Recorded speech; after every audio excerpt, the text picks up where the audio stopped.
বন্ধুরা, আপনারা তো সবাই জানেন আমাদের ইন্ডিয়ান প্লেয়ার সব ফরম্যাটেই ১ নম্বর র্যাঙ্কিংয়ে।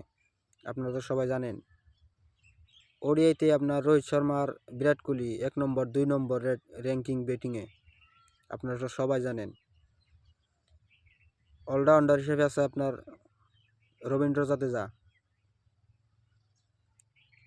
অলরাউন্ডার হিসেবে রবীন্দ্র জাদেজা টেস্টে টেস্টে রবীন্দ্র জাদেজা অলরাউন্ডার ১ নম্বরে।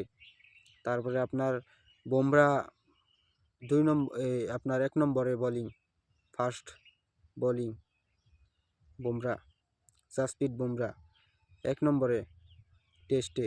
তারপরে আছে আপনার টি-টোয়েন্টির কথা তো বলতেই হবে না।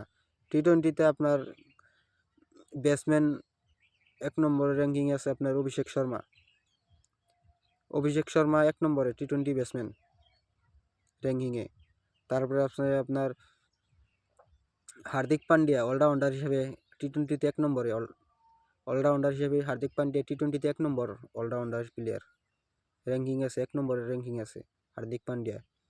তারপরে স্পিনারে আপনার বরুণ চক্রবর্তী টি-টোয়েন্টির মধ্যে ১ নম্বরে বরুণ চক্রবর্তী টি-টোয়েন্টি র্যাঙ্কিংয়ে বর্তমান। তা আপনারা সবাই জানেন ইন্ডিয়ার প্লেয়ার সবানে ১ নম্বর র্যাঙ্কিংয়ে থাকে। ইন্ডিয়ার প্লেয়ার কখনো পিছিয়ে হয় না। আপনারা সবাই জানেন ইন্ডিয়ার প্লেয়াররা সবানে ১ নম্বর র্যাঙ্কিংয়ে থাকে। ওডিআইতেও হোক, সেটা টেস্টেই হোক বা সেটা টি-টোয়েন্টিতেই হোক, সবানে ১ নম্বর র্যাঙ্কিংয়ে থাকে। আপনারা তো সবাই জানেন। আপনারা